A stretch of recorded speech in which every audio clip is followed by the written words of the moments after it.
감사원의 실세라고 불리면서 현재 전 정권을 겨냥한 감사들을 진두지휘하고 있는 유병호 사무총장. 전현희 권익위원장에 대해서는 근태 관련 제보를 받았다면서 이례적으로 특별 감사에 착수하기도 했는데요. 그런데 정작 본인이 감사연구원장이었던 시절에 지각이나 조기 퇴근은 물론이고 술을 마시고 아예 출근을 하지 않은 적도 있다. 이런 제보가 국회 법사위에 들어온 것으로 확인됐습니다. 이지선 기자가 취재했습니다. 윤석열 대통령직 인수위에서 전문위원으로 활동한 뒤 지난 6월 감사원 2인자인 사무총장에 임명된 유병호 사무총장. 유 총장은 최근 전 정권을 겨냥한 잇따른 감사들을 모두 진두지휘하고 있습니다. 특히 표적감사라는 논란을 빚고 있는 국민권익위원회에 대해서는 전현희 위원장이 상습 지각을 한다는 제보가 들어왔다며 이례적인 특별감사에 착수했습니다. 그런데 정작 유병호 사무총장이 지난 1월부터 재직했던 감사연구원장 시절 근태가 엉망이었다는 제보가 국회 법제사법위원회에 들어왔습니다. 기동민, 박범계 의원 등 국회 법사위 소속 민주당 의원들은 유 사무총장이 연구원장 시절 지각이나 조기 퇴근을 하거나 술 마시고 아예 출근을 안 한 적도 있었다는 제보를 받았다고 밝혔습니다.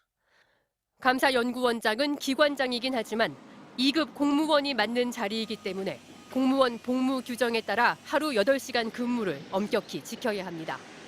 이에 따라 법사위 민주당 의원들은 이달 초 감사원에 유병호 사무총장의 연구원장 시절 근태 자료를 요구했습니다. 당시 출퇴근 내역은 물론 점심 식사 시간과 업무 복귀 시간, 업무 추진비 사용 내역, 주말과 공휴일에 관용 차량 사용 내역 등을 요청했다고 밝혔습니다.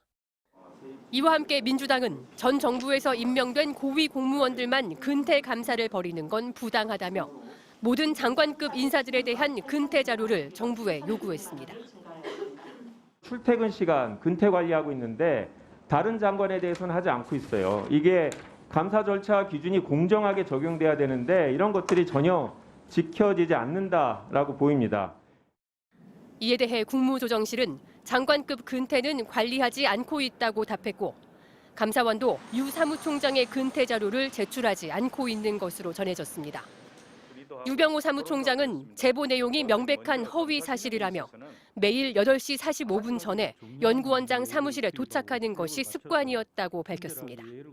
MBC 뉴스 이지선입니다. 공무기강에 초점을 맞춰서 감사원장님 여기에 이번에 또 특별히 제보가 들어왔기 때문에 복무기강이라니 무슨 뜻일까요? 알고 보니 전현희 위원장이 상습적으로 지각을 하는 등 근태에 문제가 많다는 겁니다. 전 위원장은 감사 자체가 억지라는 근거라며 펄쩍 뛰었습니다.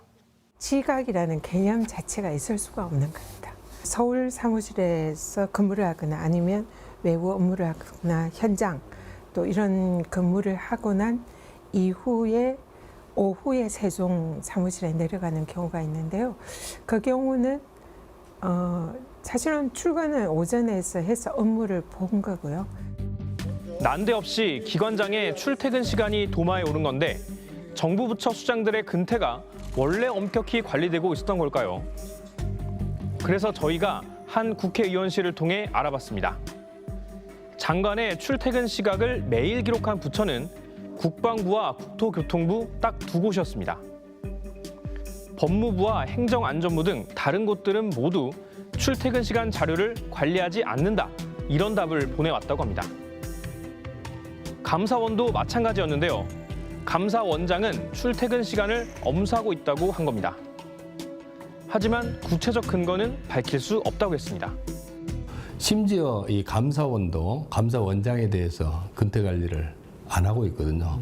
근데 유독히 지금 표적이 돼 있는 전현희 권익위원장에 대해서 근태 관리, 근태 조사를 하겠다고 하는 것 자체가 이거는 정치 보복적인 감사다. 오히려 또 반대로 보면은 내로남불이다.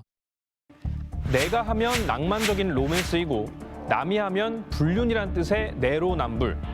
야당이 반발하는 속내를 들여다볼까요?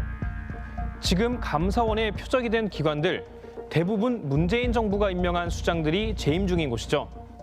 정권이 바뀌었으니 나가라는 거냐, 그런 말인데요. 여기서 잠깐 검찰로 눈을 돌려보겠습니다. 문재인 정부 때 벌어졌다는 각종 사퇴 압박 의혹을 맹렬히 수사 중인데요. 이전 박근혜 정부에서 임명된 기관장들을 부당하게 몰아냈다는 겁니다. 산업부와 통일부, 과학기술정보통신부 등의 이른바 블랙리스트 의혹입니다. 이런 걸 수사하면서 정작 자기들은 이전 정부에서 임명된 사람들을 쫓아내려고 전방위 감사까지 벌인다면 이거야말로 내로남불 아닐까요? 하지만 감사원은 시기상 어쩔 수 없다고 합니다. 감사의 속성상 이제 과거를 들여다보기 때문에 정부 출범 초기에는 전 정부에서 한 일들이 전부 감사 대상이 됩니다. 자, 오늘 국회에서는 전현희 권익위원장의 거취를 놓고 또다시 공방이 벌어졌습니다. 여당 의원들이 전 위원장에게 문 전 대통령이랑 함께 하시라면서 다시 사퇴를 압박했고요. 전 위원장은 임기를 지키는 건 국민과의 약속이라면서 완주하겠다는 의사를 밝혔습니다. 자, 그러면서 윤 대통령이 국정농단 특검 수사팀장이던 당시 이를 보도했던 기자, 판사와 함께 저녁 식사를 한 것과 관련해서 청탁금지법 위반 소지가 있다고 역공에 나서기도 했습니다. 김건희 기자가 취재했습니다. 여당은 감사원의 권익위에 대한 감사에는 전혀 문제가 없다며 전현희 권익위원장의 사퇴를 노골적으로 다시 요구했습니다. 전 정권 인사가 아직도 정무직 자리를 지키는 이유를 납득할 수 없다며 본인의 길로 가시라고 말했습니다. 나라다운 나라 망가뜨리고 못하고 지금 양산 사저에 내려가 계시잖아요. 그럼 공동 책임을 지시고 지금 평산마을 가셔서 외로워하시는 우리 문재인 대통령과 함께 하셔야 되는 거 아니에요? 지금은 현재 이 정부에 몸을 담고 있는 사람으로서 공적인 업무에는 전혀 지장이 없을 거다라는 말씀드립니다. 반면 민주당은 윤석열 대통령이 전 위원장을 국무회의에서 배제한다고 말한 다음부터 사퇴 압박이 시작됐다며 여권의 표적 감사라고 주장했습니다. 윤석열 대통령이 이 말 때문입니다. 전현희 굳이 국무회의 올 필요 있나? 알아서 판단해야지 라는 말부터 시작됐다고 생각하는데 이렇게 말씀하신 이후에 국무회의 참석이 배제가 됐고요. 사퇴를 공개적으로 요구하는 그런 이제 말씀들이 계셨고 감사원이 직원들에게 허위 답변을 강요했다고 주장한 전 위원장은 직원들이 걱정되고 감사로 인해 공포심을 느낀다면서도 사퇴의 뜻이 없음을 분명히 했습니다. 임기라는 것은 우리 국민들의 대표이신 국회에서 법률에 의해서 정해주신 거다. 이 역시 국민과의 약속이다 생각하고요. 전 위원장은 윤석열 대통령이 국정농단 특검 수사팀장 당시 이를 보도한 기자와 판사에게 저녁 식사를 대접한 것으로 알려진 데 대해선 직무 관련성이 있다며 청탁금지법 위반 소지가 있다고 밝혔습니다. 오늘 정무위에서 야당 의원들은 임윤주 권익위 기획조정실장에게 대통령실 국민제안 비서관을 만나 전 위원장의 근태 문제를 제보했냐고 캐물었지만 임 실장은 그런 사실이 없다며 의혹을 부인하는 등 권익위 감사를 둘러싼 논란이 가열되고 있습니다. MBC 뉴스 김건희입니다.